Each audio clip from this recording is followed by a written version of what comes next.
want to thank you very much for coming. Before we bring our first candidate, Heidi, forward, I just want to give you a little context of how we've gotten to this point.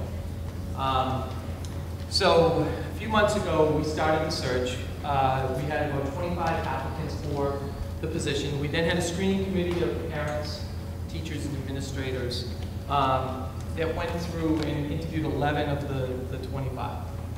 From that, they screened it down to a small group of pre-finalists. I then went through and interviewed all of those pre-finalists, along with Mary Delay and Allison Elmer. And then we had 3 finalists at the beginning of the week. And then, as you saw from my email today, one of the finalists has withdrawn his name because he became the principal at the end of a high school today. And I had to wait, unfortunately, because they announced it. I knew about it yesterday, but they announced it today. So we had to wait till they made it public. So we have 2 very strong candidates, Heidi Muccia and Kevin Keeganbottom. Heidi is currently the Director of Education Services for Career and Technical for Greater Lawrence Regional Vocational School. And she will be up here in a moment. You have in front of you 2 pieces of paper. The yellow piece of paper is the types of qualities that all of the different groups agreed upon as the qualities they would like to see in the next principal at Reading Memorial High School. We had several focus group sessions. There was also an online survey. So we looked for common themes and put them on the piece of paper you see there. The second piece of paper, which is very important for my benefit, is a feedback sheet. And if you could complete that tonight and hand it in before you leave, that would be very helpful. And what it does, if you could give me your perceptions of the strengths and of the strengths of the candidate, areas of concern, other questions that you still have about the candidate, that would be very helpful to me. The way that the process works from this point forward, candidates met with staff this afternoon in a staff meeting. Tomorrow they spend the whole day here. They're going to be meeting with groups of students. They're going to be going through classrooms. They're going to be meeting with administration, department chairs, our administrative council. We've got some other activities planned for them that they're going to participate in. And then next week, possibly I'll be doing site visits at their schools. And then my goal is to have someone by April 2nd.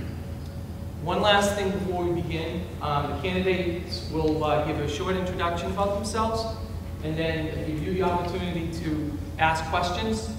I do ask that we have one rule: please do not ask personal questions. If the candidate wants to offer personal information, they certainly are welcome to do that, but please do not ask any personal questions of the candidate. And if I feel that a question is not appropriate, I will ask the candidate not to answer that question. Okay. So I see that Heidi's here.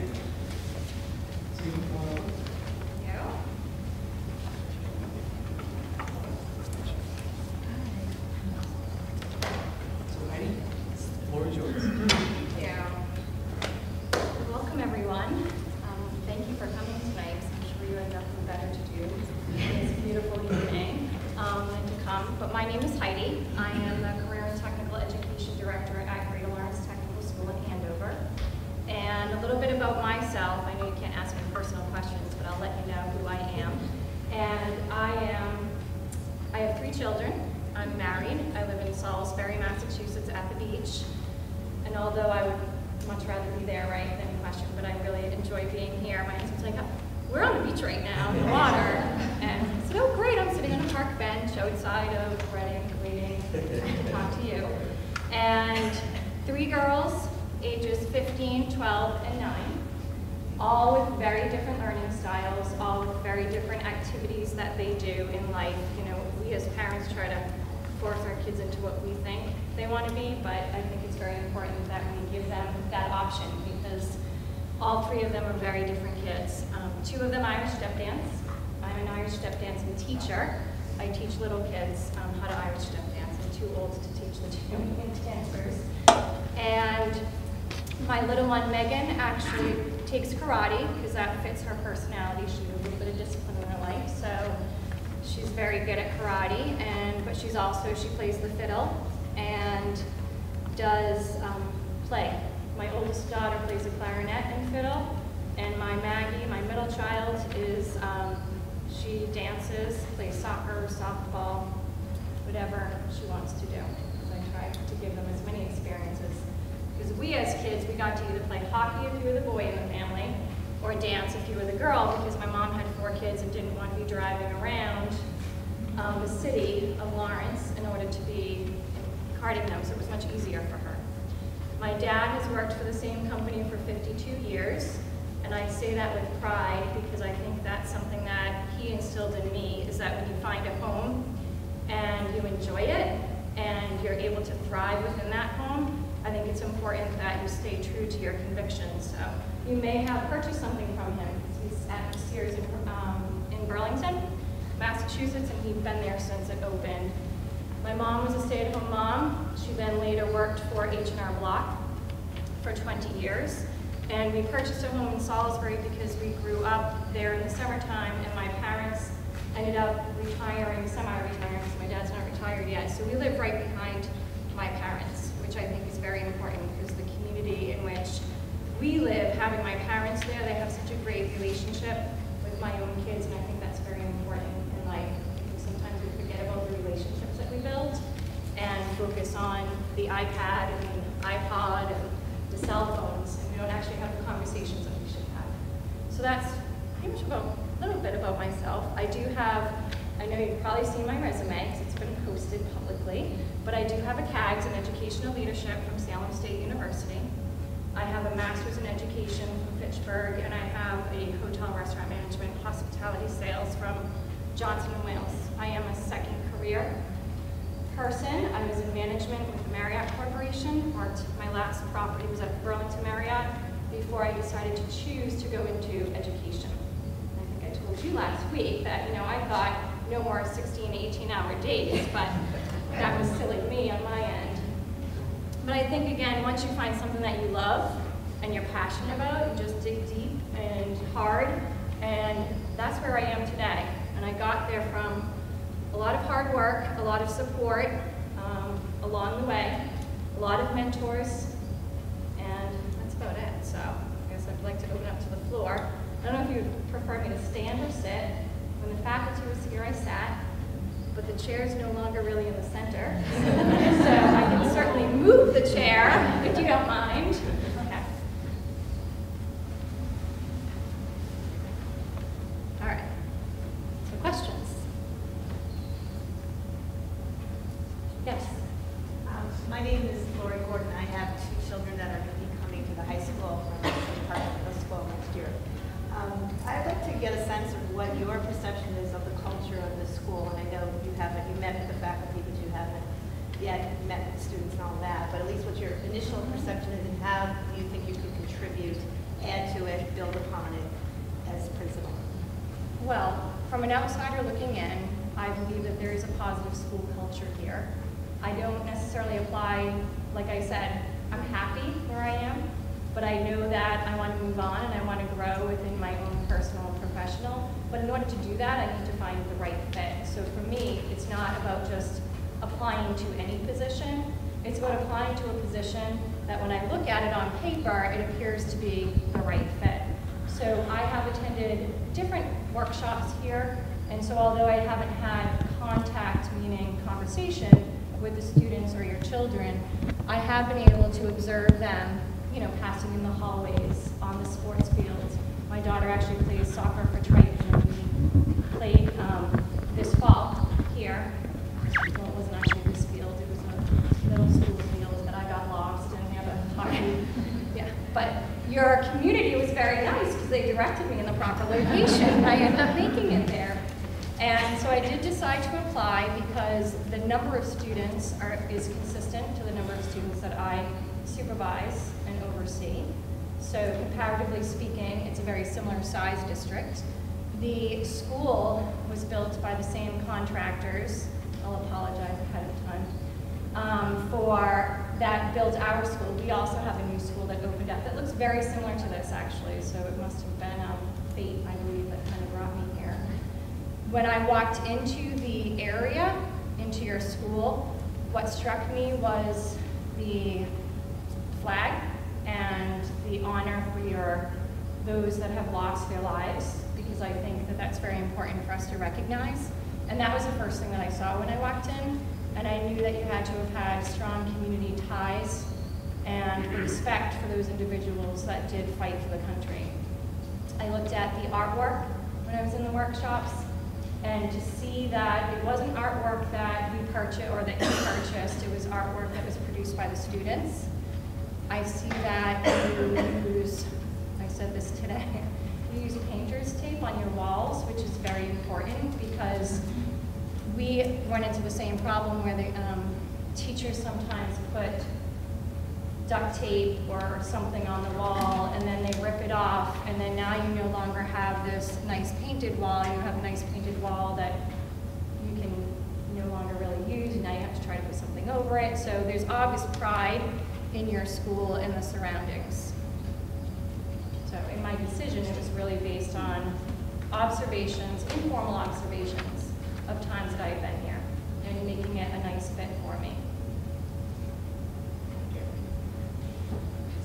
Yes, if you were to pick 2 or 3 distinguishing factors that separate you from, let's say, another high school principal, how would you describe those? Well, I guess the diversity of my skills. Being in a technical school, you have to be extremely diverse. I oversee 18 very distinct curriculum units, departments, as well as I assist the director of curriculum with the core areas. I report to the state licensing board. I report to OSHA. I helped develop a $29 million budget. I developed and am the co-chair of the safety committee that developed the incident command team. I am speaking nationally at the School Safety Advocacy Council on school safety and how to handle difficult situations when in time of stress. I am also in charge, although we have an assistant principal that oversees discipline, in a technical school, the director also works very closely with that assistant principal who's in charge of discipline to make sure that we use every opportunity to make the child successful before it becomes a discipline issue. And so I work very closely with the community at large. I'm on the Merrimack Valley Chamber of Commerce. The Workforce Investment Board, I started the summer work program, exchange program for students, because I think when kids are busy in the summertime, they don't get into trouble. And then they also get to learn a skill that they don't necessarily get at school, and that's working with others and making a little bit of pocket change.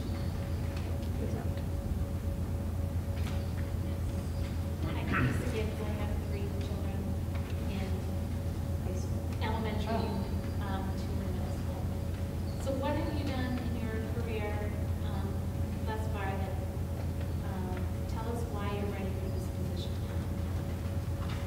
Well, I've been fortunate at Greater Lawrence Technical School to be able to do a variety of different elements or things you may say. Is that I kind of rose through the ranks in my position, and as a director, it's difficult because I'm sure you don't know what technical education so much is. It is a mystery, but a director does a lot of financial aspects of it. So I feel as though sometimes when you're a director, you don't get to see the kids as much as you would like. And I think I'm still young. I know the kids don't always think that, but I feel as though I'm still young, and I want more involvement with the children. Although I'm in the hallway all of the time, they know me as, the director who gives them money to support the programs, or who asks for their passes, or who takes care of discipline, or who calls their parents when they're just not doing what they need to be doing. So I believe I'm almost already a principal in what I do as a director. On top of that, I've worked very closely with the Department of Education on multiple different projects, whether it was a pilot program for integration, which is another thing I think that separates us, is that on the technical side of the house, we've been doing integration since the inception of vocational education. And I think in the comprehensive, it's just kind of coming together. What? You want to put an English teacher with a history teacher? Well, how does that relate? What? You want us to teach literacy across the board? Isn't that the English teacher's responsibility? So I think that all of what I did at Greater Lawrence has prepared me to be a principal. Because I have more of a school-wide feel or knowledge as opposed to a single track. Would you say a director would be kind of the same here as an assistant principal? Or are you? No. The assistant principal has a specific task or job, maybe in their job description. The position that I currently hold right now, I oversee grants. I write competitive grants. I write entitlement grants. I help create a budget. I do the discipline. I work even with the wellness committee, the school committee. I work with the community at large, where I am out in the community, whether it's building jobs for students. I work with the colleges for articulation agreements. I'm in charge of also making sure that when our students leave, they have articulated credit that on courses that they've received on a high school level. So it's definitely more broad, I would say, than an assistant principal position. Definitely more responsibilities. Hi, my name is Deb Gilbert, and my kids are pretty young. My oldest is in 6th grade. But I imagine that whoever is hired will probably be here when she enters high school. One of the initiatives that I know the district has started looking into is, as many districts are, is on behavioral health and the issues around kids and stress and some of the challenges that have arisen in that field. And I'm curious to know what your experience with that is, or what your thoughts are about how you might pursue that initiative as a principal at high school. Well, I believe all kids deserve a chance, and a second chance, and a third chance, because that's why they're kids. They make mistakes, much like adults make mistakes. And if we start making assumptions on that child because of the one mistake that they did when they were in 2nd grade or 5th grade, I think that we've done them a disservice, but we've also done the community a disservice, because it's important that we educate all kids regardless. Behavioral, I think, is very important, because I think as great as the MPAS and state standards are, we kind of lost a little bit of ourselves and our creativity and our flexibility to be able to recognize that kids are in stress and what can we do to support them. And it's okay that the child goes to a state college as opposed to MIT or Tufts, or maybe a community college for 2 years and then do a 2+2 plan. And I think we do stress children out more than what they need to be stressed out for a variety of different reasons. I think it's just society as a whole. But us as educators need to be able to work with the parents and the families and other educators to really work with those kids to make sure that we recognize the signs. Signs of distress are not just in the classroom.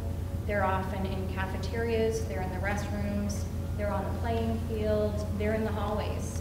And we all need to be visible to what those effects are. And instead of walking away from it because you have to get to your next class, stop and have a conversation with the kid. So kids get disenchanted with high school. I did my CAGs on dropout prevention. And the number one reason, because there's a variety of reasons why kids aren't successful in school, but the number one reason was the inability for them to develop a relationship with an adult in the school, because there was no one for them to go to. And isn't that sad that that's why they're leaving school?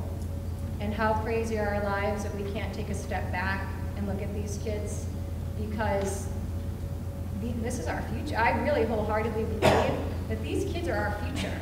And if we're not preparing them now for the future, that is a disservice. And I know that there's a lot of pressure about, beating out China, beating out India for different scores. But we do have a country here that needs to take care of ourselves and make sure that we're all working together towards that common purpose. Yes. Hi, my name is Tom Connor. We met. I was on the Yes. principal selection committee.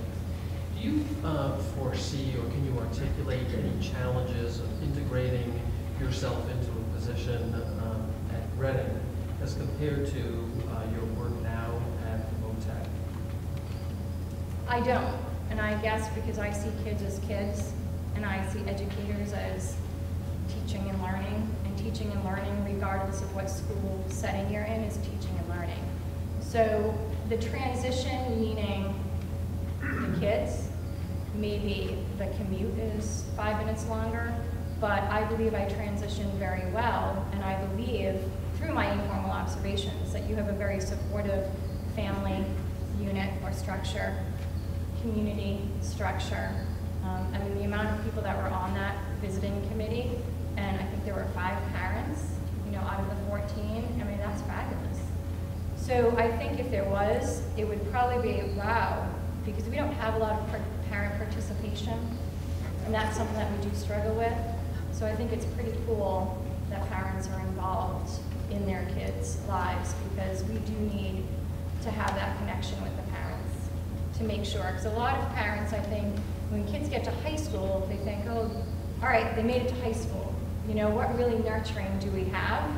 And I think the most nurturing comes in high school, because that's really, they're more likely to drop out of high school. Like I said, I think in the meeting in 3rd grade, kids aren't dropping out of 3rd grade, they're dropping out of high school. We're not putting a pressure on the kid to do well on their SATs, to do well on their MCAS. I mean, we do obviously through the elementary, but when does it count? It counts in the 10th grade. So I think really the transition for me would be the parental participation, but I welcome that because I think that becomes the partner in that child's education. I had sort of the same question as John and Kathy and Karen. I have a daughter here and then a son who's in the 8th grade. And since you are coming from a technical school, what differences, aside from the parental involvement, do you see that you'll face at a college preparatory school where the pressure is pretty high for students to go to a 4-year school? I think the pressure is high regardless of whether you're in a vocational school or a comprehensive school to go to a 4-year school. We have the same expectations, and I think that's important to clarify, is that a technical school has the same expectations of a kid going on to a 4-year college than you have in a comprehensive setting. When I did go to a comprehensive high school, and it was just assumed by my parents that I would go on to a 4-year college. My brother went to a technical school back in the 80s, and it was assumed that he would go on to a 4-year college. So I think that there's a lot of assumptions based on past history, but the nice part about technical education and the MCAS is that MCAS really evened the playing field for technical schools. Our students still have to perform on those standardized tests, much like your comprehensive counterparts. So I think there's pressure everywhere, and I think maybe there's just different pressures, and it's how you handle it, and to have a principal that can handle it in an appropriate professional manner, that at the end of the day, you know that you did what's in the best interest of that child. Working with the parents, of course. Hi, we have one that already graduated 2 years ago from high school, one that's at the high school, and then one is in 7th grade. I'd just like to hear a little bit about some innovative ideas of how you may integrate the vocational and pre-vocational learning or exposure to a Reading High School who's more college preparatory curriculum focused. Well, something that we do, the night at Greater Lawrence Technical School, where we have 18 career areas, we have to stay up with industry trends, and that's critical. So it's not what, we do have the newest textbooks, of course, but the textbooks that the kids are reading at are actually at a college level on the technical side. So we have an engineering as an example. And engineering in the STEM is critical in this area. And we really should be supporting it more in the comprehensive schools than we currently are doing. So I guess looking at your program of studies, which I know I mentioned at the other interview, is your CAD program as an example. And my daughter is in a comprehensive high school right now, and she does CAD too. And I say, oh, what'd you do? And she said, well, I finished my project, so I get to now have free prep. period while the other kids are finishing. I'm like, really? There's no anchor activities? There's nothing else? You're like, could you be teaching the other kids how to do it? And that's frustrating for me because my child, she wanted that. That was the one elective that she had, and I wanted her to take that because I can see her being an engineer. She's advanced in math and science. Yet we don't recognize the engineering piece of it. We recognize it as an elective. We recognize it as a standards level class, but kids could actually get articulated credit to college by taking an engineering class in high school. The biomedical fields, you have a strong science program. Biotechnology, Massachusetts is, a big kind of highway, and you're right here, and you're close to 3 major highways where biotechnology and technology is right there. And for us, or for Reading, to not have the additional programming that are at a high level that could articulate into college credit, which obviously is a cost savings, but it's also great because a lot of these articulated credits, the kids actually work with college students, and so in preparing for these programs in our biotechnology department, we work with Northern Essex Community College in Middlesex, and our kids actually share classrooms with those programs. And Middlesex actually has a 2+2 program in biotechnology. So when the kids leave Middlesex, they can then go on to BU, Boston University, which has a large biotechnology program. So I think that on the technical side, it's the resources that I can bring, because we are required at the through the Department of Education regs and regulations to stay up with industry trends, but to also make those connections to industry and college. And I think that's something that the comprehensive schools kind of missed the boat in the last 15 years. But I think we're recognizing that, and I feel like we're starting to bring them back. And I guess those two pieces would be the engineering and the bio. Thanks.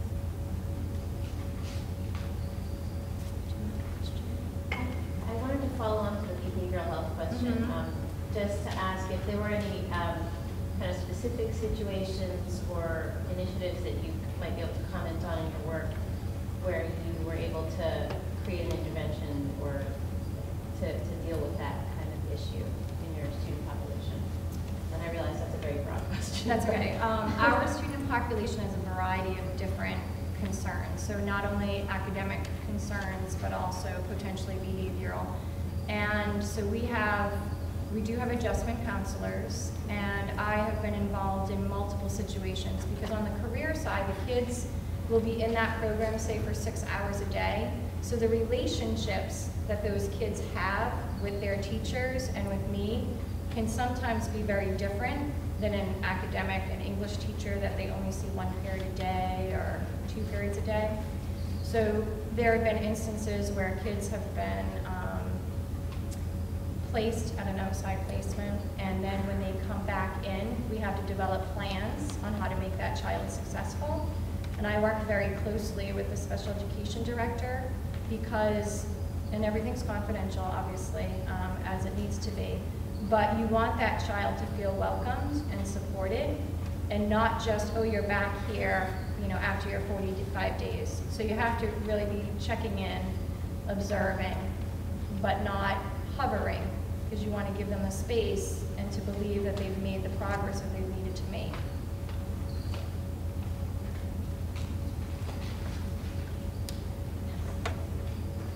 Rob Stratford, I have two daughters in the school system, member of the Reading School Committee, and also a graduate of Reading. Thank you for coming tonight. Thank you for taking our questions. One question I have, I think, is important. We look at the school committee level about policies and procedures. But what's key is ultimately the teacher in the classroom. And we do have a kind of dichotomy of our teaching staff now. We heard last night at the finance committee meeting, we have a bit of an aging, older staff, 30%, and then a very young, under 5 years or under 10 years experience. On the high school level? That's district level. Oh, district. As a high school principal, how would you, one, foster that type of challenging environment so we keep the high quality teachers. And then the other question is, how do we attract the best teachers? Reading has a very outstanding school system. We want to maintain it, make sure it's sustainable. But as we have these turnover in our teaching staff, how do we keep that quality to the max? Well, just as a side note, as you may not know, we are in restructuring level 2, year 2 on the state level, but 6 years ago, we did have a new superintendent, and we restructured the entire school because it needed to be. Because of that same, we had a very aging population. We had great, innovative new teachers that were just hired at the end of the year and just left, for other schools. And so we had to recognize that. And through that restructuring process, in her first year, and I was on the administrative team, we let go 58 instructional staff members out of 160 in one school. So, and we did that because we needed to do that because the kids were suffering, and you had to do it. Yet you still are left with different populations of teachers, meaning what levels they're at. And I think that comes through good supervision and evaluation of teachers. If you are evaluating them from a growing attitude, because some teachers resist change and some administrators and parents and kids. And so how do we get where we need to go? Well, it's through a clear vision. It's through common goals, common practices, and common understandings.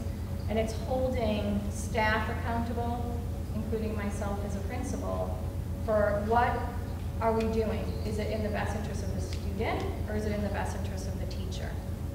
But at the same time, you have to remember the teacher does matter. The teacher is the most important person in those 4 walls. And if we're not doing learning walks, meaning walking through, I walk through classrooms daily. It takes time, absolutely. But I don't have a clipboard with me taking notes. It's not about that. It's not about taking notes on the teacher. It's about observing and seeing what's going on in the classroom. And then having conversations. I think honest conversations, although difficult, if you're prepared for them, and if you keep the student's focus in mind, and the student's success, and the student growth, then you know you're doing the right thing. So it is difficult, it's challenging, but you have to do what's in the best interest of the kids, bar none. And so in attracting them, how we, I guess, attract them is when we do interviews, if it's during the school year, we actually have them teach a class that we observe. So that, because it's really about hiring the right person with the right philosophy. You can have all the education in the world. I could have a doctorate degree. But if I can't get along with people, if I can't get along with kids, if I can't understand the complexities of a school system, then what good is that doctorate degree? So it's really about working together in unison and holding the staff accountable and making those difficult choices that you have to make every day. And I've seen, and I don't want, because there have been aging teachers that I would take over some new teachers. So please, I don't want you to take that, oh, Heidi thinks that, because there are some fabulous teachers that have been here for 25, 30 years, I'm sure, that could be the trainers of those new teachers, the mentors of those new teachers. I don't think in education we do a good job mentoring in the United States, our new teachers. We give them a license to educate, but we certainly don't show them how to go there.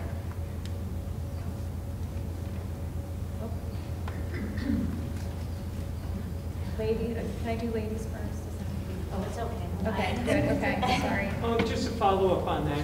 So at Lawrence, have you been involved in implementing mentoring programs for teachers just starting out? I have. I worked with, we got hit, as many schools do. We have what they call a coordinated program review, which is through the Department of Education, and they evaluate you and how you mentor your new staff. So we developed, myself and the Director of Curriculum and Mentoring program, 4 new teachers. And it's a 1-year induction program. And now where teachers are paired up with a mentor, we give that mentor a stipend. It's a very small stipend, but we give them a mentor to work with them after school, to meet with them during prep time, and to really guide them to where they really need to be guided, meaning classroom management is usually the one thing that I think new teachers have a challenging time with. You know, I have 24 kids in front of me with all very different learning styles, and how am I going to make sure that every child gets what they need? So the mentoring program is probably about 5 years old. We also did hire an outside consultant to work with that, with all of the teachers. So they meet monthly for 2 hours. And at the end of the year, they graduate. And then we are now developing a year 2 and year 3, because what we found is they need more help than just that first year, because that first year is really survival mode for a new teacher. And so now we're developing a year 2, year 3 support mechanisms in place so that we can make sure that those teachers don't get disengaged themselves and want to leave because they're not getting the support that they need. But I also instituted a teacher licensure program through Fitchburg State University, where it's a cohort. My Greater Lawrence and Greater Lowell came together and we pooled our resources. So now we have classes that are at Greater Lawrence and Greater Lowell, so that teachers can take them graduate level classes, either for certification or to get a higher degree. And I think that's important, because when I was going to get my teachers, my master's, I would have to drive from Salisbury often to Leominster just to take a class. And if you have a family, that can be very challenging. So we're trying to make it a little bit easier for those teachers to say, well, geez, if we have the classes here, would you go and get your master's degree? Would you go and get your CAGs, et cetera?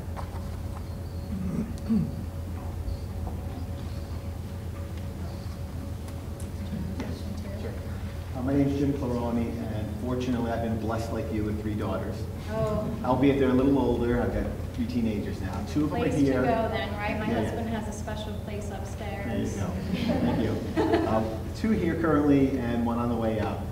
All 3 of them are student athletes, and that's kind of where I want to go with the question, the athletic direction. Reading's blessed with student athletes. That's unbelievable. Every sport, it's unbelievable. And I'm just kind of curious with the tradition of success, girls' side, boys' side, and even the supporting, the roles of freshmen and JV teams. What do you perceive your role to be in terms of the principal and your involvement with the athletics?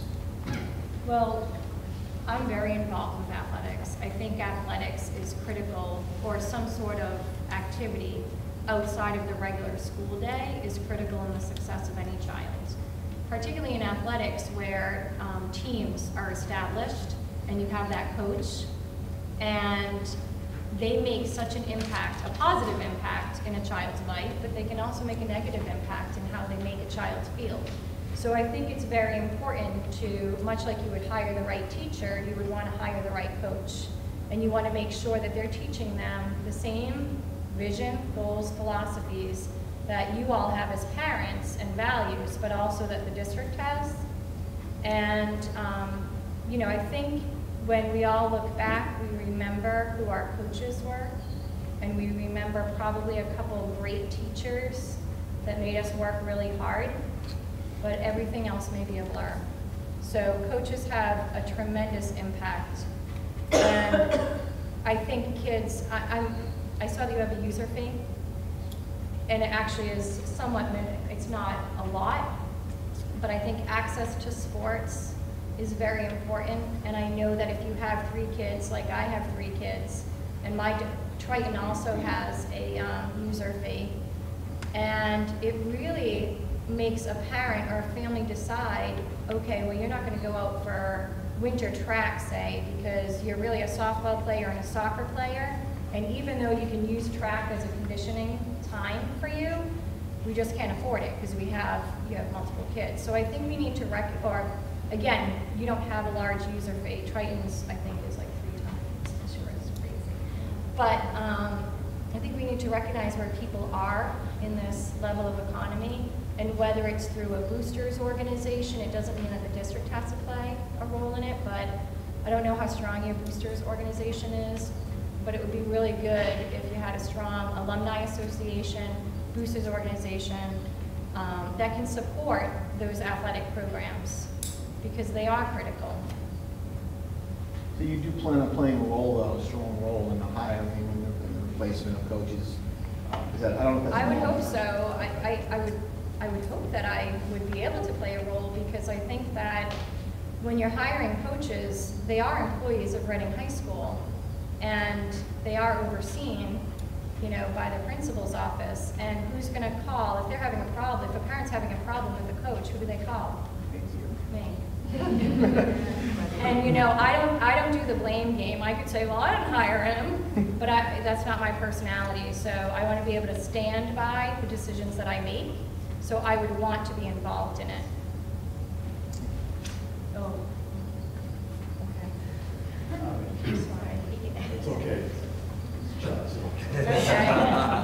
As the principal, you'll inherit the leadership team, department heads. Talk about one, how you'll evaluate and observe them, your relationship with them, and what you're going to do if you find something you don't like. Well, I do believe in honest conversations, and it's honest and respectful conversations. It's not about going after the throat, so to speak. It's about, again, do you have common goals? Do you have common vision? And I would need to learn, I would need to get to know my leadership team before anything. I would need to be able to develop a relationship, develop trust, because without trust, you have nothing. So they're the ones that are living in it every day. So I would think that I would be able to learn from them, much like I'm hoping that they would be able to learn from me. So I think it's through observation. However, I call people every day on things, and I think that's important, because I think people respect you when you do that. If you close your eyes to it, it really doesn't do anyone any good, particularly the person that's maybe causing the concern. It's not going to help them grow if I walk away. So, but again, it takes time to develop relationships, and I think that I'm able to do that. I develop relationships every day, as I'm sure most of us do. We live in the world of life, so, and I'm fairly effective at it on different levels. I think how you talk to a child is different than how you talk to an assistant principal, is different than how you talk to the superintendent, is different than how you talk to the parent. And the message may be the same, but how you relay that message is based on who you have in front of you.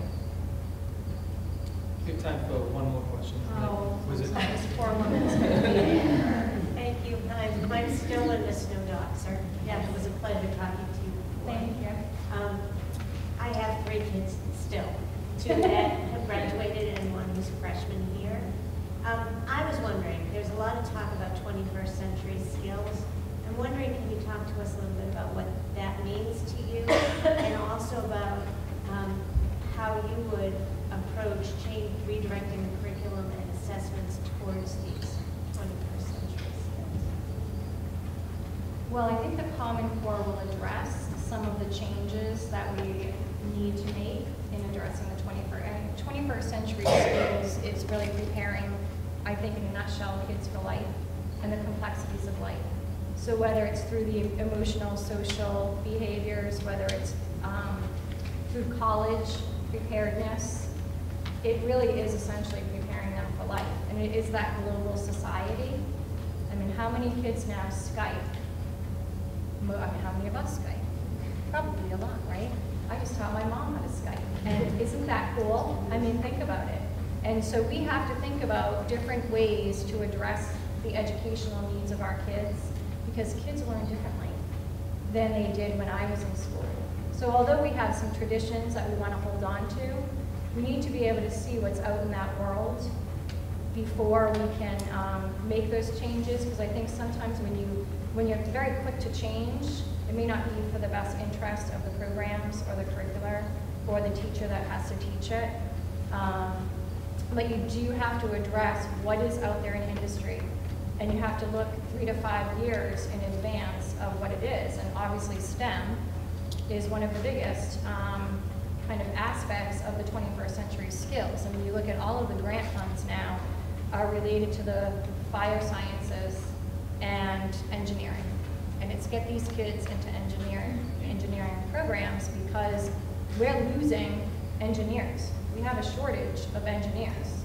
And unfortunately, we didn't think about it 10 years ago because we probably wouldn't have had a shortage, but we do. So we need to get them prepared for those types of positions, recognizing that engineers are a different class of kids. So you can't necessarily put every kid into an engineering program. But through the sciences and through those programs, I think that's how you're going to be able to develop. And maybe I look at like English curriculum and the classics and what my daughter's reading. And I think sometimes we develop the reading list based on history, what we always read, and not based on really what the standards are, because it's really about teaching the standards and teaching the kids to be proficient and excel in those standards and not necessarily the book that they're reading. So I think we need to have some flexibility in the materials that we're actually either purchasing, using, supplying, etc. One more question. It's a real quick, easy one. It is, Mr. Is there basketball on here? No. It's already started 5 minutes ago, but this is more important. Okay. It's about special education. How do you see students in special education support at the high school level? Well, I was pleasantly surprised at the support that Reading High School has for their special education students and the different programming that they offer, because I think sometimes we lump special education in this room, and that's where they are, and not recognizing that they're different kids. You know, each special education IEP is very different than the next. So when we put them all together and say, oh, that kid's special ed, it's like we make those assumptions of who they are. So I'm happy with the different programs that you have, because I think it's important to recognize that much like the traditional students that do not need additional supports, special education has very different students and what their needs are. So, I mean, my daughter is dyslexic, my middle child, and I don't necessarily want her in a resource room. She just needs additional support. She can be successful in a regular classroom. So the collaborative teaching model that they talked about today is great. We've been doing that on the technical side of the house since vocational education has been created. I think the other, like the RTI, well, I know you don't necessarily have a structured RTI model, but the model of having those students, instead of placing them at a 45-day placement, they're actually here learning, part of the community. I think that's important. And so I value actually what you're doing on the special education area.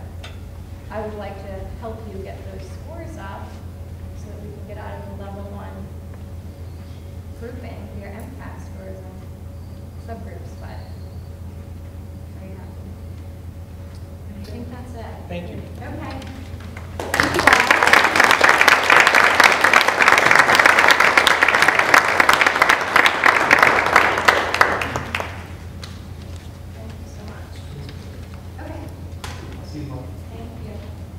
So if you could take a couple minutes in, as we're waiting for the next candidate to write down some feedback, it would be very helpful.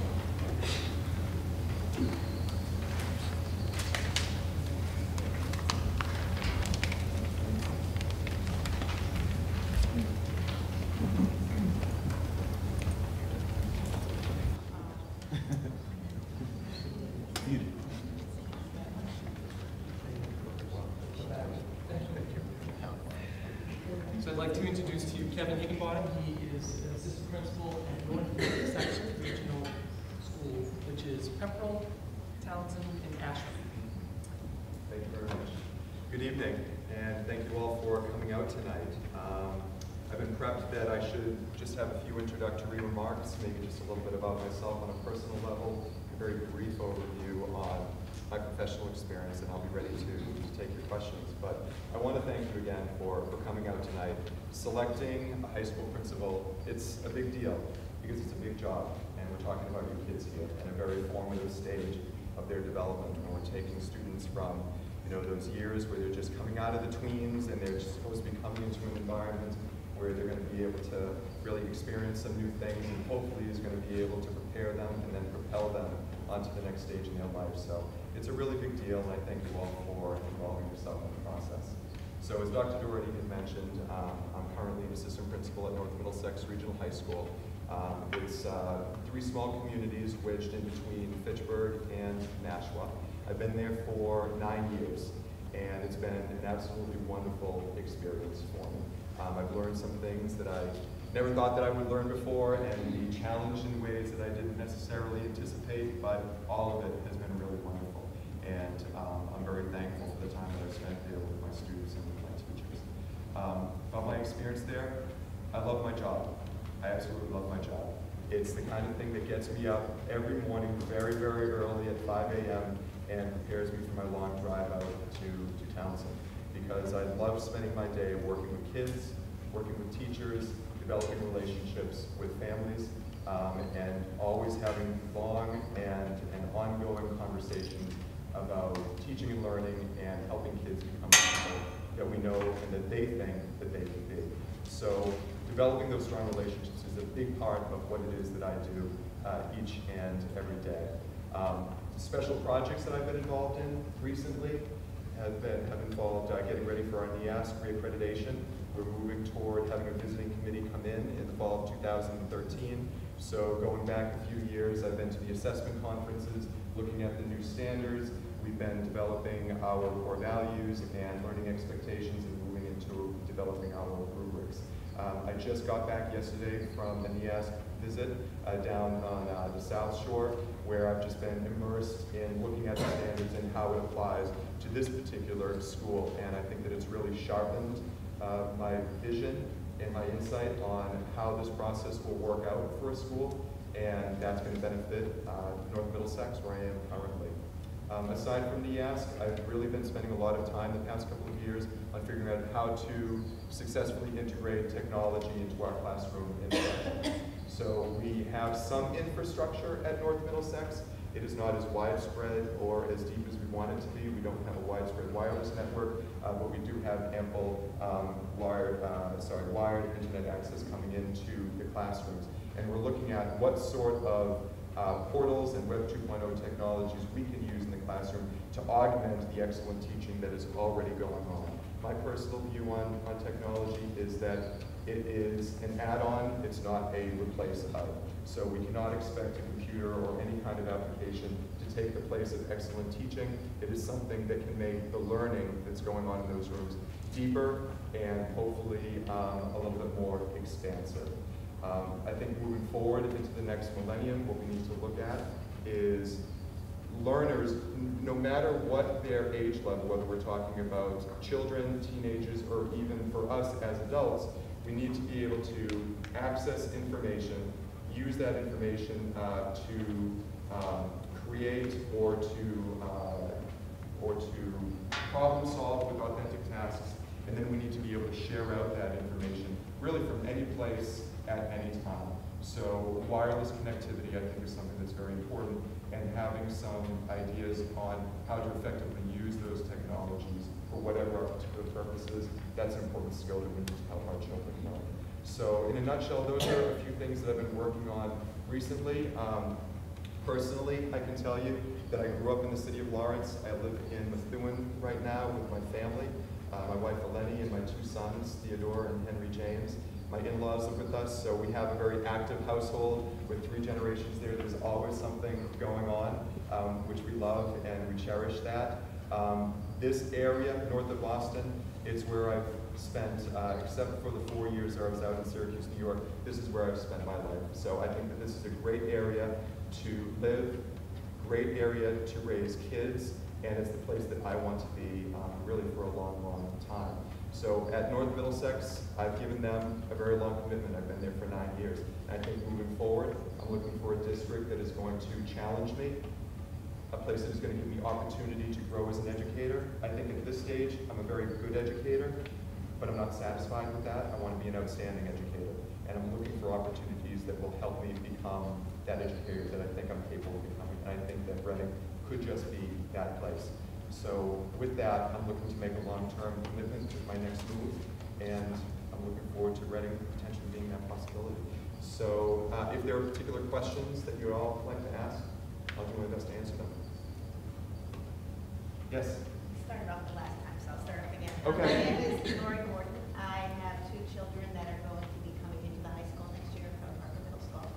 And I'd like to get a sense of what your perception is of the culture of the school and of the community, but primarily in the school. You know, upon your first coming here, I know you've met with the teachers so far. And how do you think you fit in that culture, and what things may be challenging for you? Okay. Well, a couple of things come to mind. It seems like from the questions that I've been asked, the information that was shared with me in terms of how students are supported here, it seems like a very supportive environment, both from the teachers, from policy, and from parents. And particularly from parents, I've seen that firsthand. Before my first interview last Monday, I actually came here on Sunday to see the student performance of To Kill a Mockingbird. And I was really struck by how many adults there were in that performance space. And they all couldn't have been moms and dads or aunts and uncles or grandpas and grandmas. It couldn't have all been that. It had to have been neighbors and members from the community. And by my count, it must have been close to 80% of capacity. And it was wonderful to see that that sort of community support was there for those kids on that stage. And that was very heartening. I also was able to go to the 2 girls' basketball games at the Garden as well as at the DCU Center on Saturday, and congratulations to the girls' team. Their come from behind win at the Garden was nothing short of outstanding. When they just dropped that trap defense and Situate could not get the ball past midcourt right there, and they charged back. And I think that at that point they needed the support that was there. So the parents were very vocal, the student body was very vocal, and I think that the girls it really just charged them up. And that was able to propel them forward. And once they got going, you could tell where this was going to end up. I thought they were going to finish it in regulation time, but it made the overtime that much more exciting. It was terrific. And I think that momentum carried straight through, on Worcester. I think that Tingsboro came up with a lot of adrenaline, but that wore off pretty quickly, and the girls just really took it home. And it was great to see the parents and the students there as well.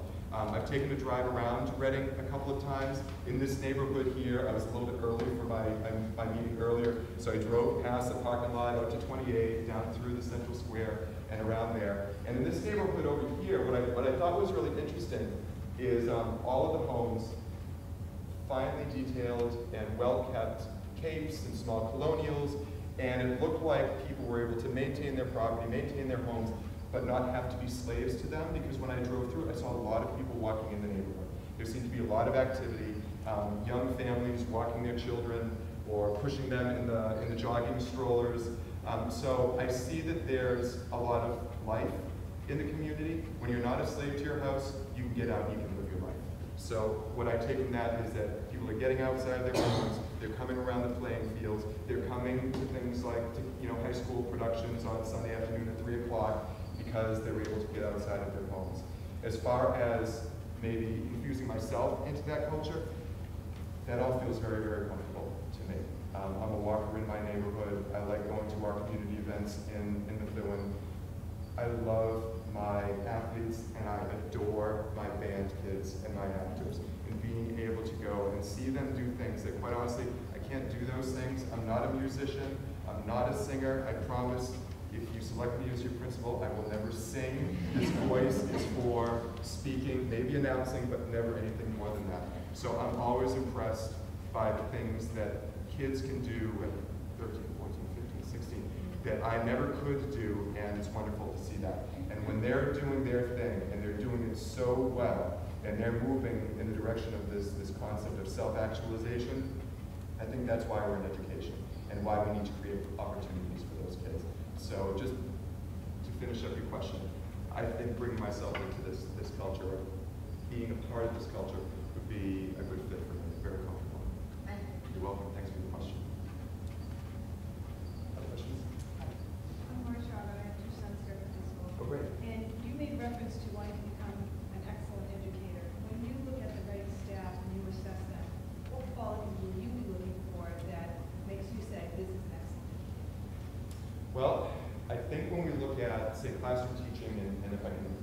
my attention on that, because that's really the core of what we do here. There are certain qualities that I agree that I want to see. I want to see structure. There have been a few initiatives that we've been working at North Middlesex in terms of how do you use certain routines and structures that students can rely on that take some of the guesswork out of what's going on in this classroom for the next hour. So things like, there's a posted agenda. The teacher has made a connection to what the standards are, and it's visible and it's written in kid-friendly language that students can understand. There's an essential or a global question that relates to the entire curriculum that the teacher can keep coming back to. Is the teacher getting students started with some sort of activator, some sort of work as soon as they walk into the classroom, or is there downtime? At the end of the class, are they summarizing what it is that they've learned, or just letting it linger? And what we know from research is that the first 15 minutes of class, the last 15 minutes of class, that actually might be the most critical, because that is where you activate that learning, and that's when students are able to, at the end of it, make connections with what their prior knowledge is. So that's an important piece that I see right there. Going through the NIAS process, and even before that, going through my own classrooms, those teachers that are able to create problem-solving opportunities for students where they have to exercise their critical thinking about a task that has some relevance, and it isn't just a worksheet. It isn't something that stresses maybe some computational skills, but doesn't have the larger context that it can fit into. I mean, I think about what we just did with NIAS this past week, and I was responding to an email from one of our committee members. I said this was an amazing experience because for adults, the process required what NIAS preaches, which is an authentic task, which is what we're doing. We needed to collaborate effectively, critical thinking, and exercise of problem solving. And that was wonderful to see for adults. And if we need that as an adult, absolutely we need that for kids. So I know that I have some teachers that are able to practice some project-based learning, not necessarily every day, but on a regular basis, multiple times each week, where students are engaged in meaningful, challenging work. I think that's a critical piece. If teachers can infuse technology into that, then that's wonderful. If it is going to deepen the learning that's going on. If it is just another layer and it's going to actually detract from the critical thinking, that's maybe not worth the effort there. At North Middlesex, we have a number of teachers that use some online learning portals, whether it's Moodle or Schoology or Edmodo, where students can log in. They can engage in some sort of sharing with their classmates on some critical thinking pieces, and all that information is cataloged with resources that teachers are able to post on there so that students can access them either from laptops in the classroom or from home. That has been a really important development for North Middlesex, and something that we want to encourage more of our teachers to do there. I think that with the sharing that goes on, because one of those in particular, Schoology, allows students to post their own thoughts and ideas on whatever the question is that the teacher poses for them. It's done almost in a Facebook format, that they're able to put their thoughts in there, and when you look at what the students write, they really do peel away the layers of the onion, and they get to what the core of the issue is. They do it in a format that is comfortable for them, and it's a good example of what some researchers are calling low-stakes learning. Low-stakes writing.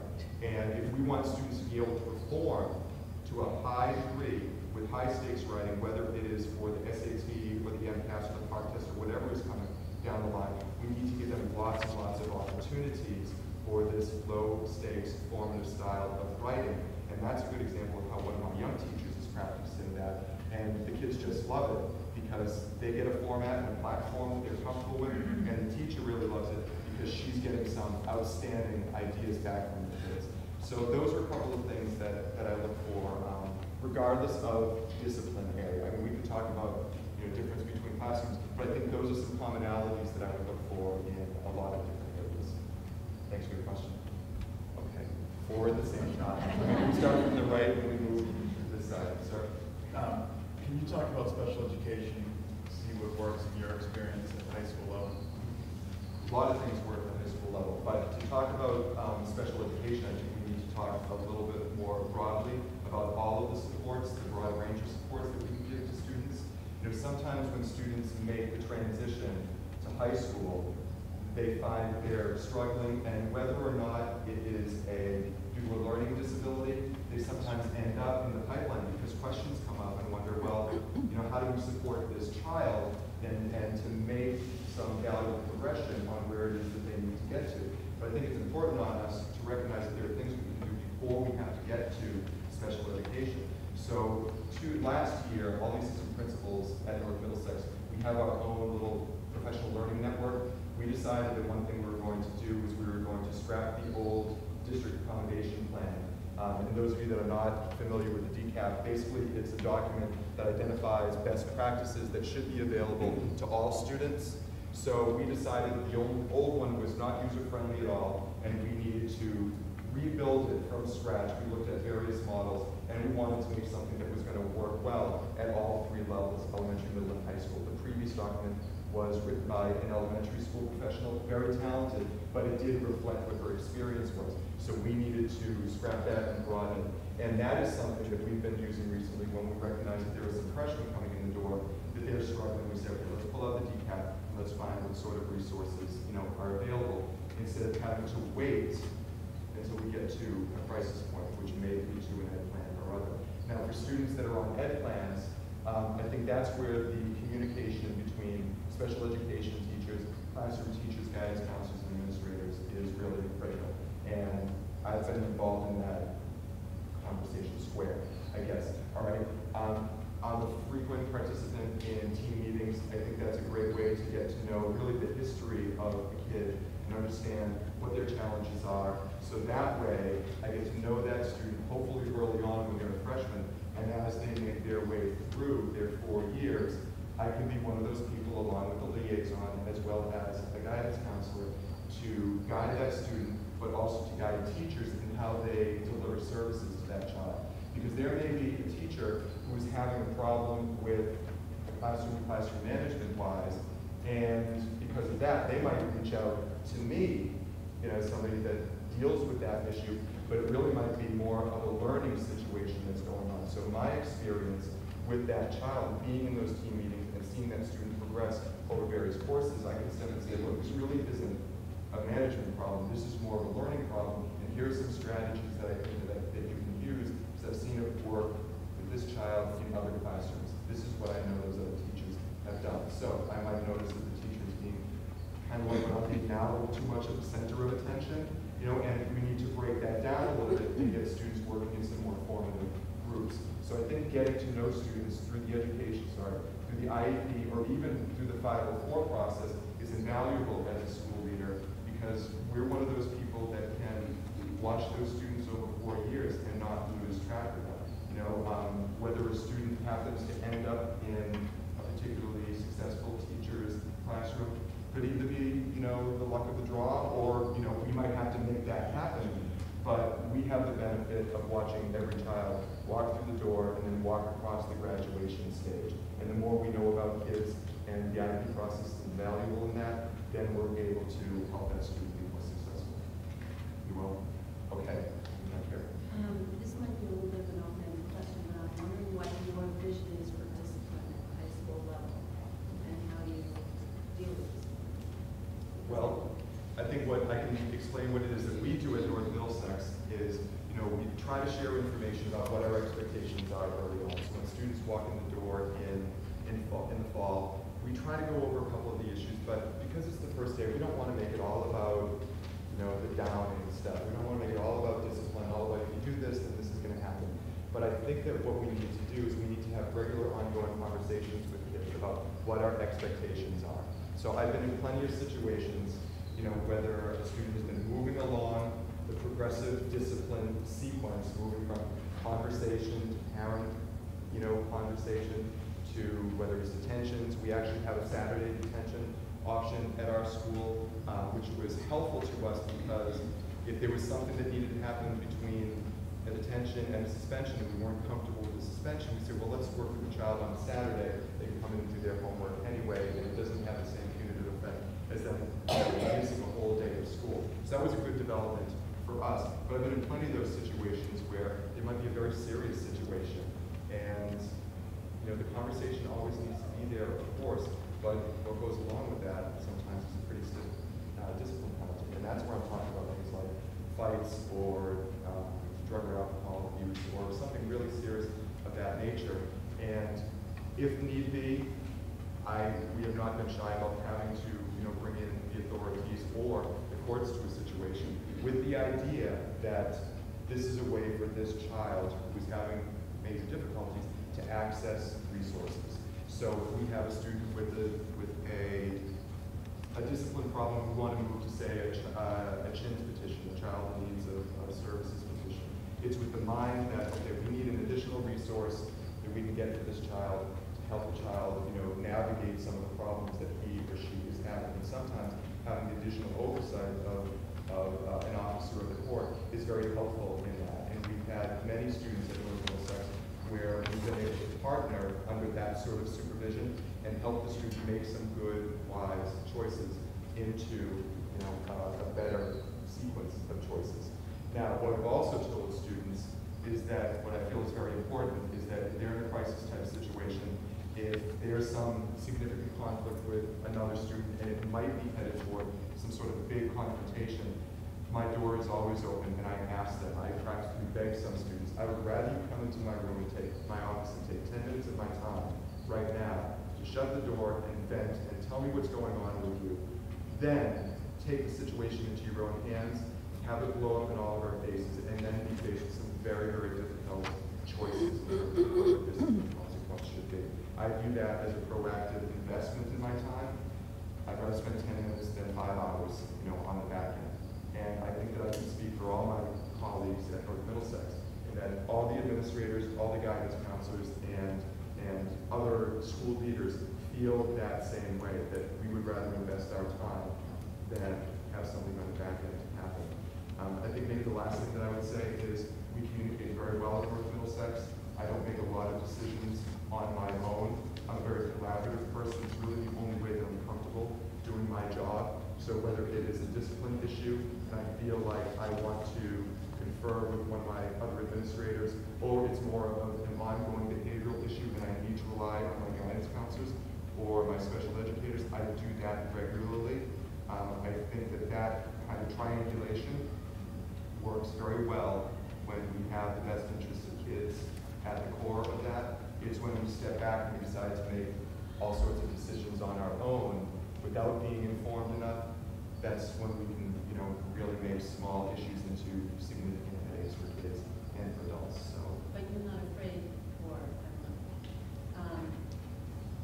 as the principal, to have a presence, a disciplinary presence in the high school. Absolutely not. And make yourself known that it's not all about talk. No. You gotta walk the walk, and the kids have to walk the walk too. And Absolutely not. It's gotta come from the top. I think if you were to come out to North Middlesex, what you would see is me in the hallway all the time, in the cafeteria, 1 to 2 hours every day, monitoring and supervising. I think that when students see administrators in a very visible way, not that I want to say that I'm watching you, but I want them to know that I'm aware of what's going on in my own building. Depending on who you talk to, what do you think about Mr. Higginbottom? All 5'9" of me? You might get a couple of kids saying, it's pretty scary. And I think in the right circumstance, yeah, absolutely it can be a good thing. But I think the other kids who have spent time talking to me say, he's an interesting guy, and he's helped me navigate some of these problems that I have, and I know that I can go see him. So I think it's two sides of the same coin. You can't, and I learned this years and years ago, it can't all be about, I can raise my voice louder than yours, and I can raise my voice pretty loud in that cafeteria.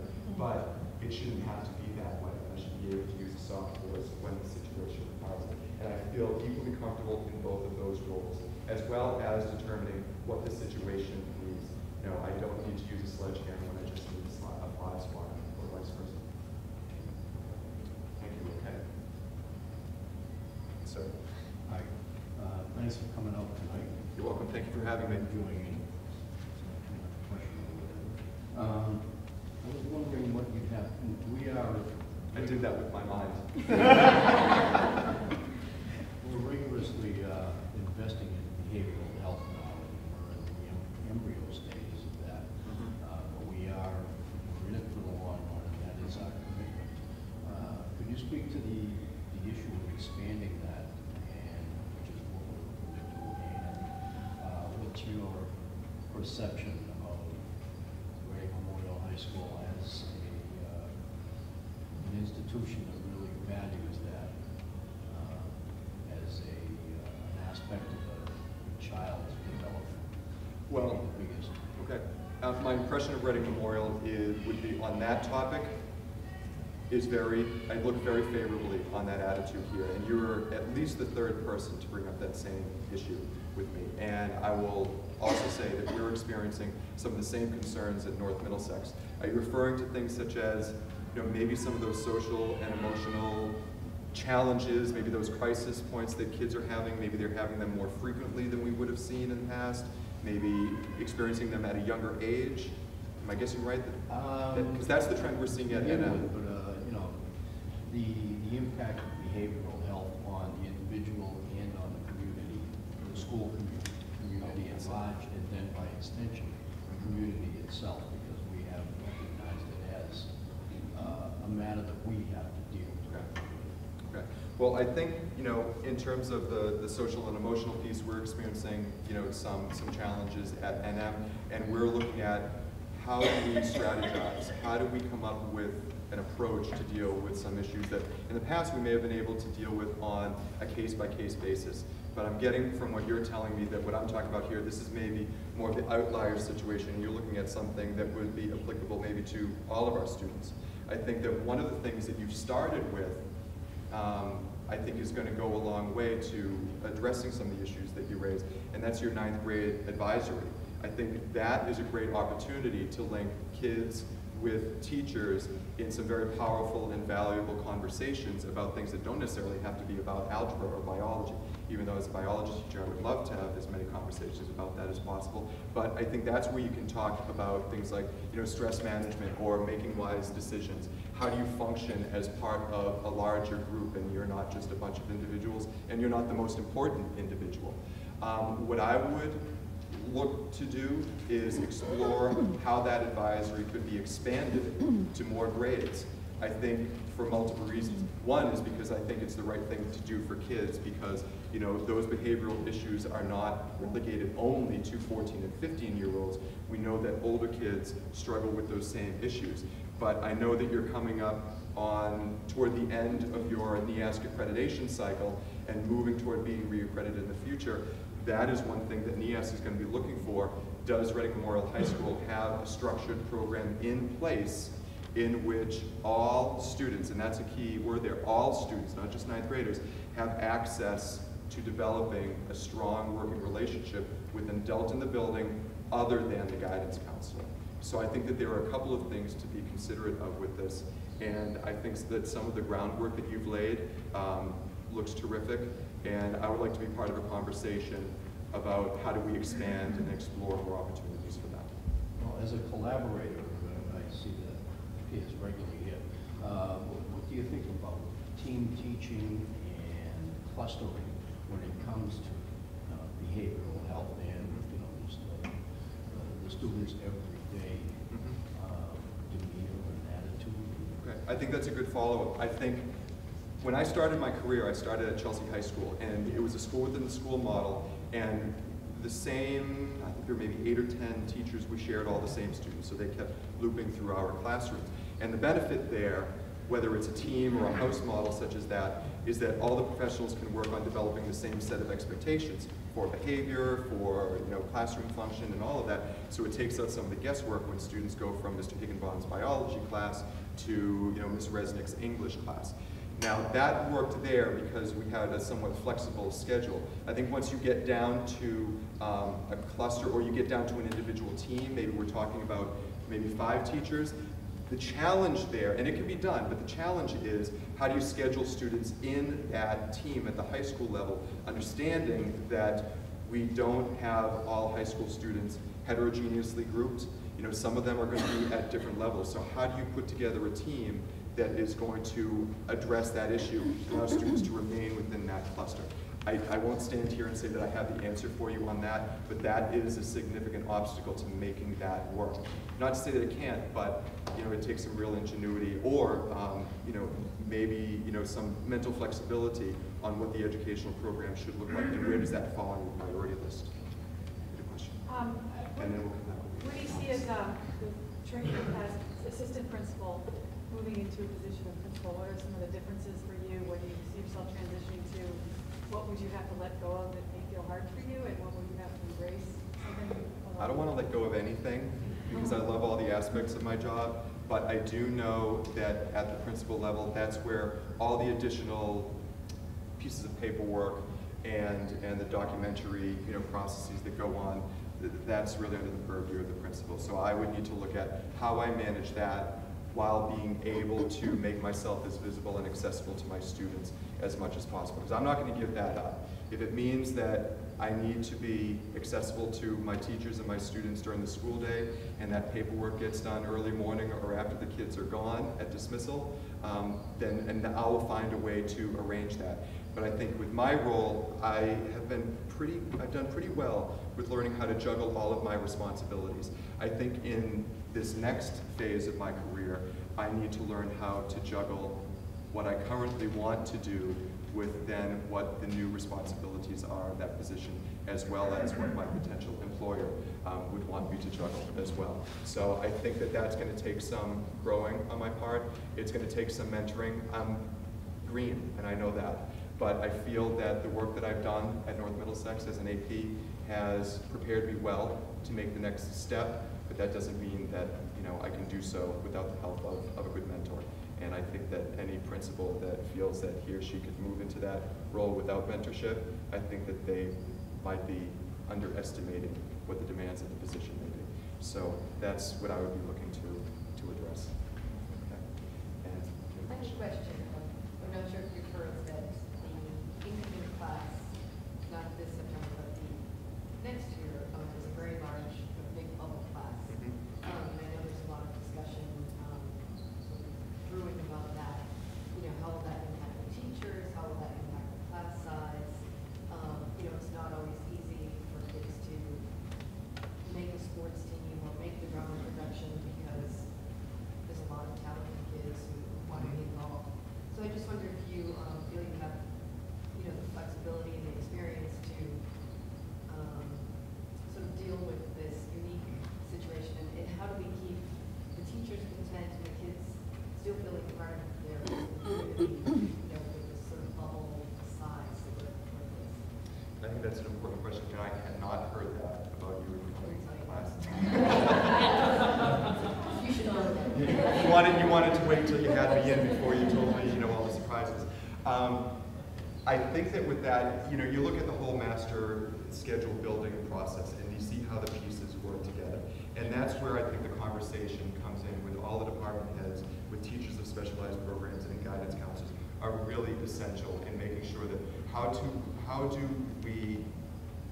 we have lots of kids and we're going to have lots of great kids, so how do we spread the wealth? And how do we parcel them out to the important educational programs? I think as far as infusing those kids into the school community, making them feel a part of something, knowing that there is a fixed number of positions on sports teams, not every production is going to have as many available slots as that To Kill a Mockingbird, because there are a lot of kids on that stage at the end of that production, and not everything might be quite so large. I can tell you one thing that we did at North Middlesex that I've always made a very strong point of doing when I was meeting with our 8th grade students and trying to promote the high school and encouraging them to choose us over another option, is that when students come to the high school, if there is a particular club or activity that they wish that we had that we don't, they need to let us know about that and pitch us an idea, and we'll find some way to make that happen. So over the past 3 or 4 years, we've been able to do that for a variety of kids. So this year we have a new poetry club, and they've had 2 open mic nights so far in the high school. So there's a core of around 12 or so kids there. And those kids that I know, I said, okay, they're also involved in music or drama or whatever, but there are some other students that this is their only activity.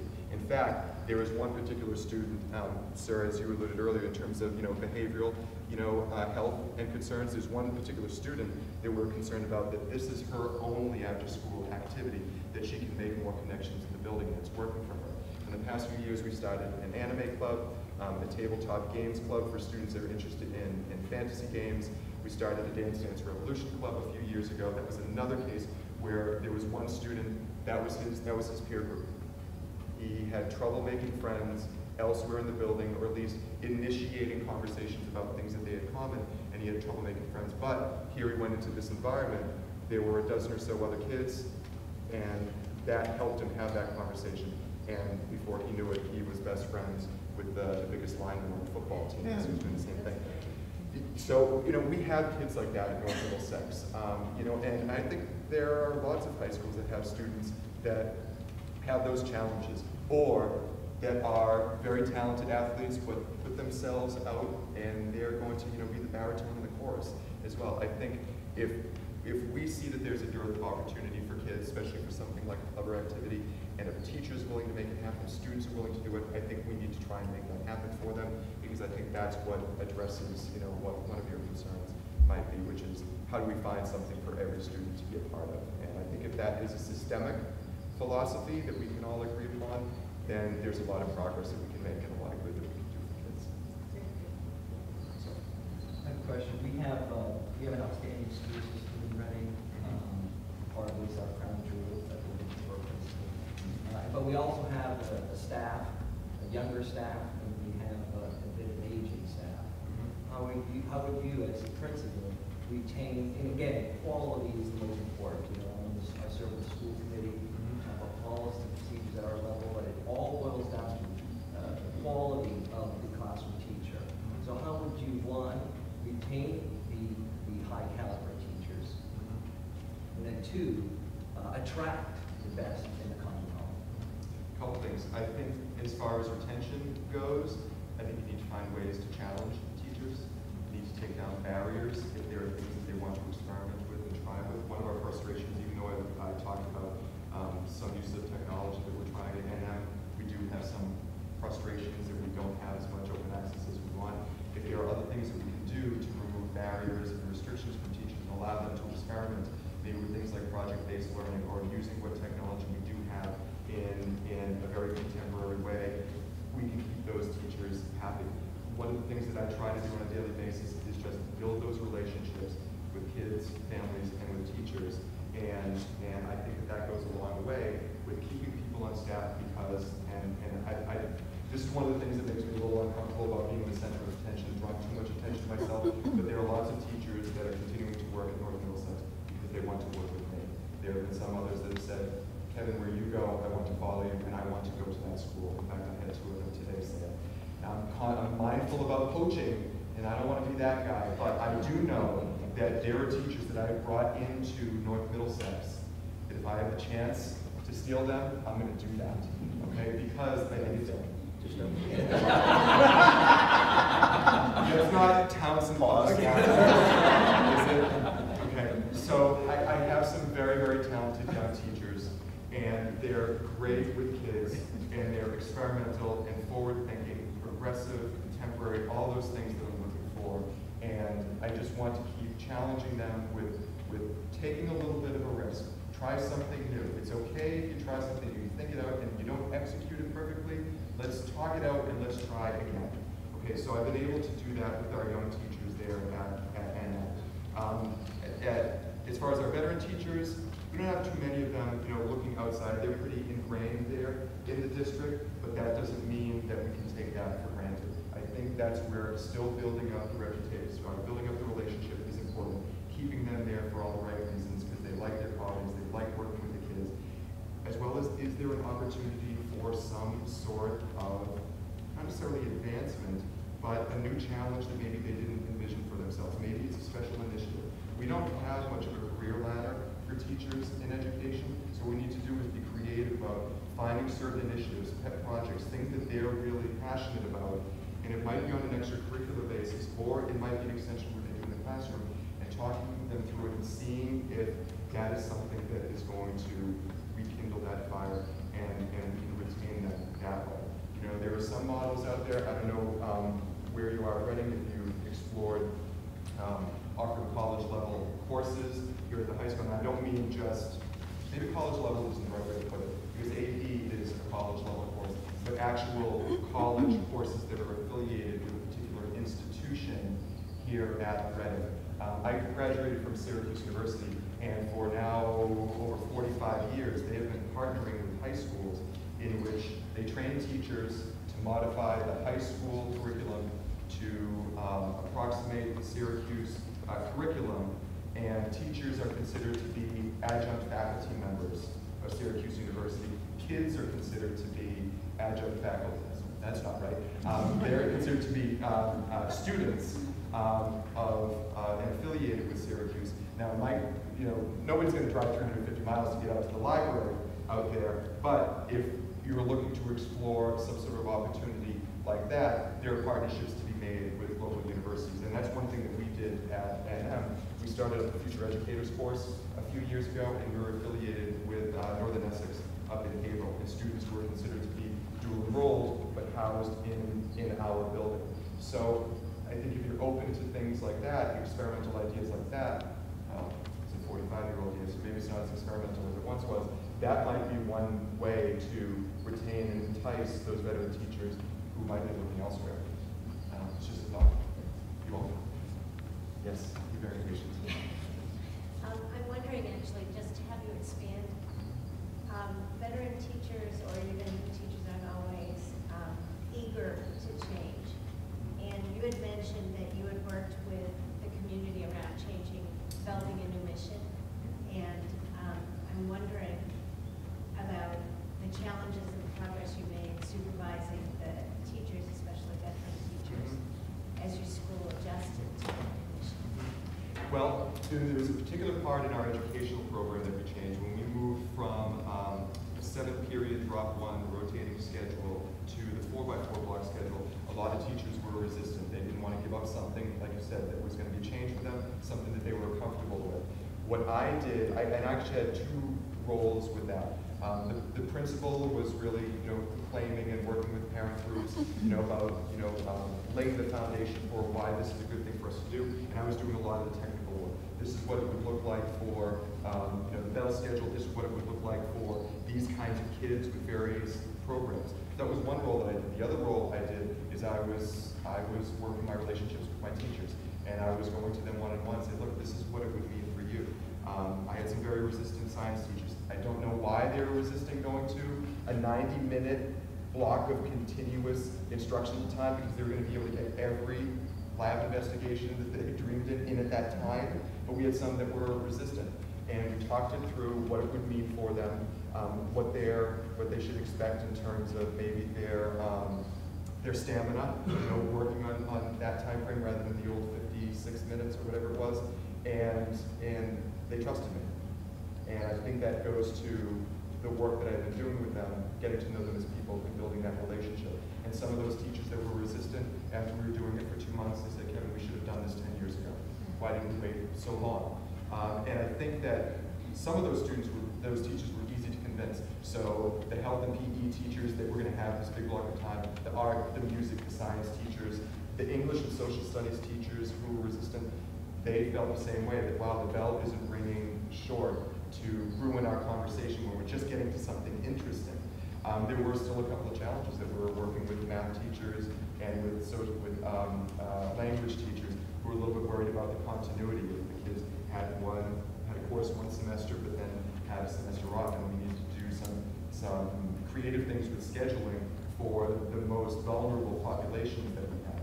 But I think on an ongoing basis, and we're now in our 5th year with the block schedule, it's been a very good experiment for us. We learned a lot, but we also recognize that even though it helped us to achieve a number of our goals, which was to create more on-task learning time for kids, give teachers more opportunity to personalize learning in a differentiated instructional way, there were some of these concerns about these gaps. So what we're now having is, what's the next step in our evolution of our schedule? And that involves investigating the trimester program. So where students, instead of having 4 blocks each semester, they would have 5 for each of the 3 trimesters. And that might allow us a little more flexibility in filling in some of these gaps that some of these disciplines are having, but it still allowed us to retain a very large chunk of time for continuous learning. And I think the model we looked at in our bell schedule, it still worked out to be about 74, 75 minutes that time. So we're exploring if that's an option. So I think by having that ongoing dialogue about what it is that we're doing, how is it working for us over the past 5 years, it's gotten us to this point and said, you know what, there might be a better option for us rather than we're doing this, let's stop talking about it, let's do other things and then revisit at some point down in the future. That works too much. You're welcome. Yes. Thank you. What are some mistakes you've seen other principals make that you've learned from and you know that you do not want to make them in this new position?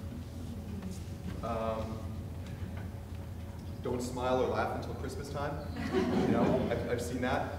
Not being accessible in a very interpersonal way, being a little standoffish. That's not me. I'm not all in your face, but I'm a friendly person, and I like getting to know people.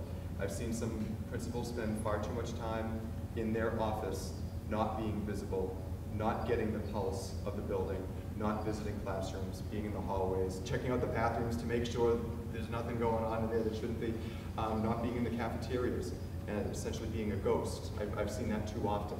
That's not me either. I'm a visible professional within my building.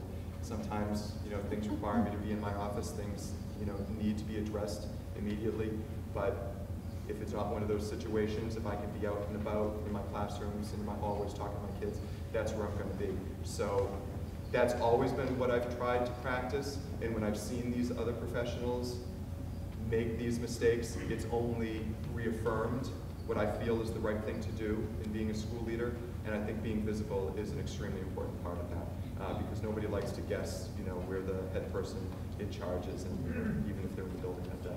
That's not good. Yes, sir. Teacher performance gets a lot of press, a lot of negative press today. What's your philosophy on evaluating teachers, and what's your role, what you view the principal's role in that? I think my role is to help teachers be reflective thinkers and become better at their craft. With what's in the press and what is coming down the pike from the DESE in terms of the new evaluation system, when we think about evaluation system, that might be a single observation, or in some districts, multiple observations, but with a summative report that's done. That's not what is going to be the total strategy in helping that teacher become a better teacher. There's a whole supervisory aspect with being in that teacher's classroom or your teacher's classrooms, observing what it is that they're doing, having an ongoing conversation about what I see, what their challenges are. I like to tell teachers that when they're having trouble, please come see me. I know that some principals have actually, when they have hired a new teacher, maybe their first job out of school, they've told them, if you don't come see me 3 times, at least 3 times this year, when you're having a problem, then we're going to talk about whether or not you're coming back next year, because you're going to have problems. Come and find me, and I will help you do that. So I think my role is to work with teachers, find out what they do well, help them extend that, do more of that, and maybe hopefully open up a conversation about what areas they would like to improve in, or if I see an area that they need to improve, we work toward that together. So I see the whole process as being much more formative and oriented on the growth of the teacher than something that is going to be the gotcha game at the end of the year and say, oh, caught you doing something that you shouldn't have been doing. I don't like playing that game. I like helping people get better at what it is that they do, because I think that's something that promotes a positive culture within your building if everybody is working on making the institution the best that it could possibly be. So that's more comfortable for me than trying to come at it from a much more nefarious angle. I hope that answers your question. One more question. Sure. Oh, I'm sorry. So, North Middlesex has some accreditation issues. So, what have you learned from that experience?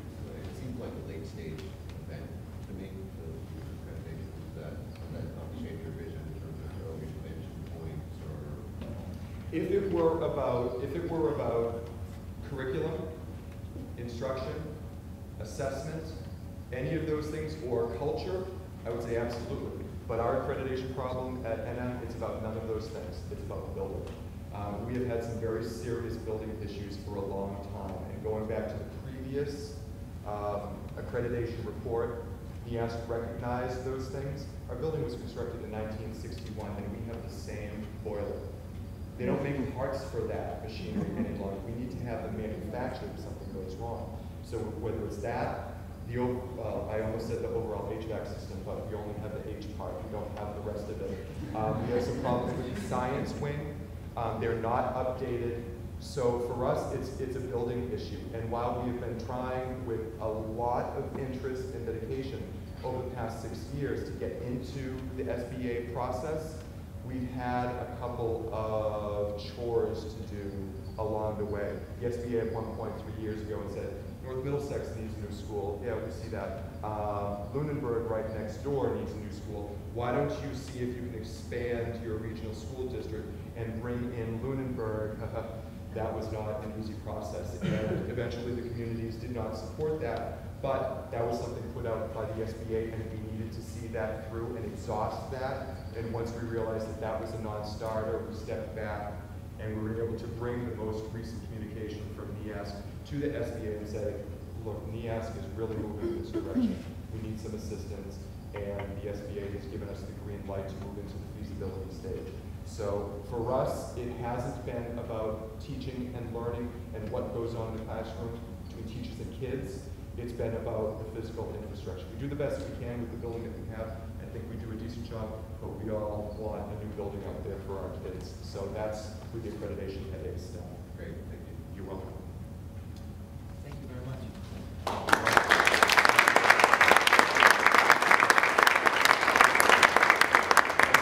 Thank you for being part of the process. This is a big investment of your time, and I appreciate that you're putting out so much of yourselves to make sure that you get the right person. So if you could take a very brief moment, finish up those sheets, and if you could then get on your way out there, we really appreciate it. Thank you very much for coming tonight. Yeah, that's it. I don't think that's. How are you? How are you?